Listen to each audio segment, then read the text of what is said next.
BR లో arrest చేయించిన మొనగాడు లాలూ ప్రసాద్ యాదవ్. చప్పట్లు కొట్టండి గట్టిగా. లాలూ ప్రసాద్ యాదవ్. ఆ లాలూ ప్రసాద్ యాదవ్ పార్టీ నుంచి 2 ఎంపీలు వచ్చారు. ఒకరు మనోజ్ ఝా, 2 సంజయ్ యాదవ్. ఇప్పటికి దాదాపు 8 రాష్ట్రాలకు సంబంధించిన ఎంపీలు మాట్లాడిపోయారు. మన గౌరవ ముఖ్యమంత్రి రేవంత్ అన్న వచ్చిండు, మీరేం పిక్కలు పడకండి, 100% 42% రిజర్వేషన్లు సాధించి పెట్టే బాధ్యత, విశ్వాసం మన రేవంత్ అన్న మీద మన బీసీలకు ఉన్నది.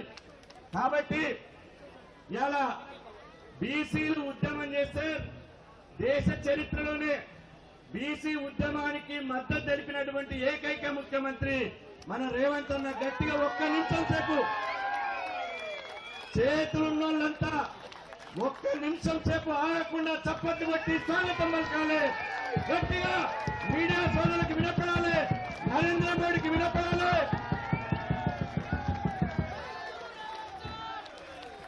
Thank you. పార్లమెంట్ సభ్యులకు వక్ఫీలు ఉన్నది కాబట్టి పోవాల్సిన అవసరం ఉన్నది. కాబట్టి అందరూ ఎంపీలతో మాట్లాడిపిస్తున్నారు అనుకోవద్దు. వాళ్ళు పోగానే మిగతా మిత్రులు ముఖ్యమైన వాళ్ళతో 3 మాట్లాడించాక మన అన్న రేవంత్ అన్న మాట్లాడతారు. ఇప్పుడు ఆర్జేడీ పార్లమెంట్ సభ్యులు మనోజ్ ఝా గారిని మాట్లాడవలసిందిగా విజ్ఞప్తి చేస్తున్నాం. शुक्रिया तेलंगाना के साथियों, शुक्रिया रेवंत जी, शुक्रिया तमाम साथी।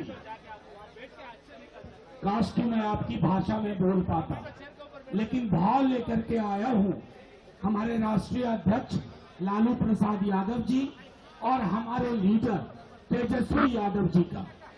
आप सबको बहुत बहुत बधाई। इनकलाब जिंदाबाद, इनकलाब जिंदाबाद। ये इनकलाब है जो फैसला तेलंगाना की सरकार ने किया है। ये इनकलाब का आगाज है।